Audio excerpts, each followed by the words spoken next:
my take on FBI versus Apple. It's about time.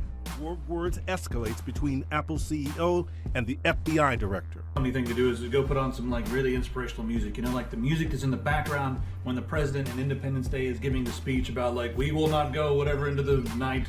Cook writing, at stake is the data security of hundreds of millions of law-abiding people. And read just some of the snippets here from the actual legal response, What I think you ought to do is boycott Apple until such time as they give that security number. This is not a case about one isolated iPhone. Rather, next tonight to the battle between Apple and the FBI.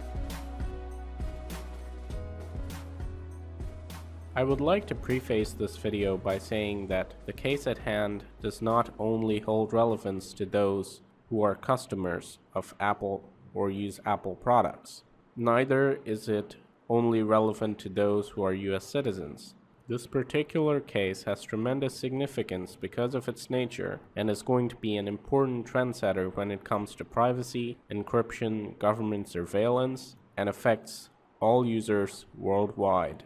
So it's important to understand what is at stake here. For those of you who are not aware of the San Bernardino case and the entire Apple versus FBI debacle, I'm going to start by reading the customer letter that Apple sent out on February 16th. This is pretty much where it all started. This is what was the first thing that came out from Apple's side, and it actually explains a lot of the key concepts. So I'm going to read through some parts of this. I do recommend that you go check it out and read it for yourself. But for those of you who are unaware, I'm just going to give you guys a short intro.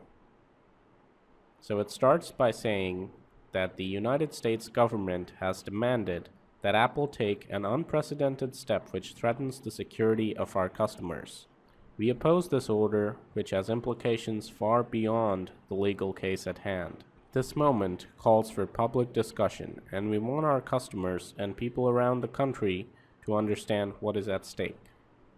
Then it goes on to explain the need for encryption and why do we need to encrypt the data in our devices like smartphones. Then it talks about the San Bernardino case, the terrorist act, and they've even mentioned that until now Apple has fully cooperated with the FBI and provided them whatever data they asked for as long as it did not circumvent important security measures. This paragraph here says, when the FBI requested data that's in our possession, we have provided it. Apple complies with valid search warrants as we have in the San Bernardino case. We have also made Apple engineers available to advise the FBI and offered our best ideas on a number of investigative options at their disposal. So for those of you who might be thinking, well, Apple is not providing the data, why are they not doing it? This is a terrorist case. That's not true. Apple has cooperated with the FBI as long as they did not ask for something that would be so dangerous and would set a terrible precedent for the future and kind of destroy privacy for all iPhone users.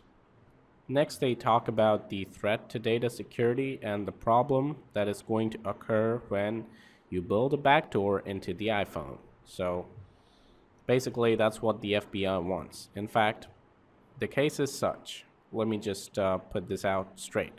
So a terrorist phone has been recovered, and FBI wants to unlock the device in order to get access to the data, the important contacts, which may have, future targets, stuff like that, which would be very important in preventing future terrorist attacks and maybe catching more culprits, which is all fine until you get to the fact that there is no clean way to unlock that phone. And in order for Apple to be able to unlock that device, what they need to do is build what is essentially a backdoor into their operating system, or iOS, which would mean that you could brute force the device multiple times in order to break into it. Now, if they did build such a backdoor, it could easily be misused potentially by the US government themselves. That brings us to the next point, which is how this is a very dangerous precedent.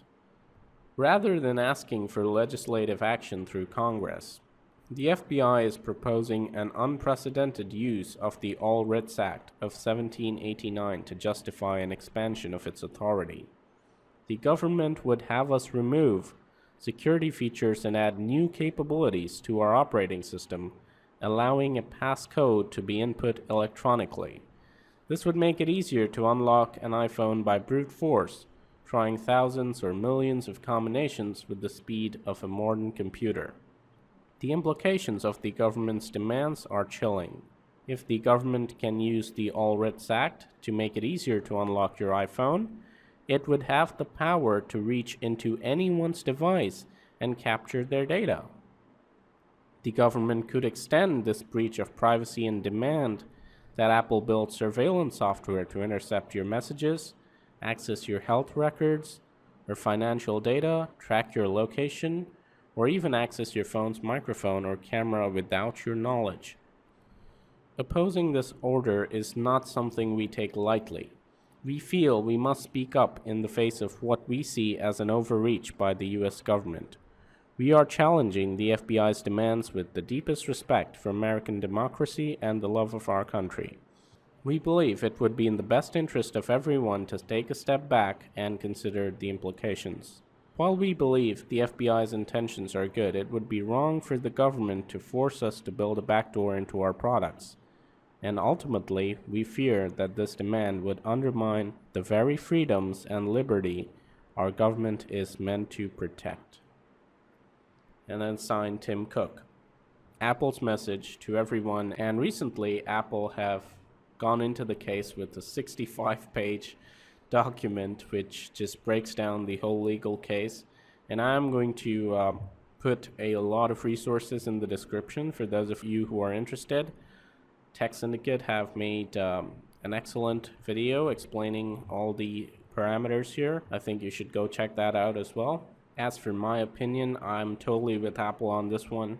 As they have mentioned very clearly in the last paragraph, this is a very dangerous precedent. And if the government can do this, they could pretty much take control of anyone's iPhone and do all sorts of crazy stuff, which would totally obliterate whatever privacy people have on their phones. It would just take surveillance to a whole new level. And I do not think that is a good thing at all. So I'm totally behind Apple with this one. I really hope that they come out on top in the legal case, and it's good to see that they're not on their own. In fact, Google, Microsoft, Facebook, Twitter, and pretty much the entire tech industry is backing Apple with this. They've all made legal filings in the FBI case, so that's really good news. I think there's something terribly wrong here when the entire tech industry is telling you that this is a bad idea and that this is going to be a major setback for encryption and security. Why is the government and the FBI so adamant and so resistant to reason? Some of the responses that we have seen are just totally shocking. And if you value your privacy, you should definitely follow this case because it's going to be a very important trendsetter, as I previously mentioned. Because if Apple cannot stop FBI here, then I doubt if anybody can. Apple is the huge 800-pound gorilla. I hope they have the power and legal finesse to beat the FBI here. If it were a smaller company, they would have just, pushed them over. But thankfully, Apple is standing up to this. And if you want to hear about it from a security company's perspective, F-Secure have written an excellent article about this, privacy, patriotism, and PR. What consumers should know about Apple versus FBI. I'll have all the links in the description so that you can do your entire reading on this case and build your own opinion. Now, an important thing to note here is the tech, and a lot of people have mentioned that Apple are not entirely the good guys here. They're only doing this because it's in their best financial interests, as they're looking to expand into foreign markets. A US backdoor would severely affect that. That's the only reason Apple are standing up to this, or perhaps the major reason why Apple are standing up to this. To be honest, I don't know what to say. I have no clue about why Apple is doing this. Yes, they're definitely motivated by their financial interests. Maybe there's a bit of that security concern and constitutional rights feeling as well. I don't know what's the ratio, how much financial interest, how much of an actual concern for privacy. but all of those facts are totally irrelevant when it comes to this case. So what's important is whether or not they agree to build a backdoor, and hopefully they won't have to. So thank you for watching this video. I hope you found this entertaining, informative, and useful. If you have anything to add to what I previously said, what is your view on Apple? Why do you think they're doing this? And do you have any different views? Maybe you feel that the FBI should be allowed to build a backdoor. I don't think anybody who has a decent understanding of encryption and security is going to say that, but that's what comment sections are for. We can totally have those discussions. So let me know your thoughts in the comments below. See you guys in the next video. This is Leo from the PC Security channel. Stay informed, stay secure.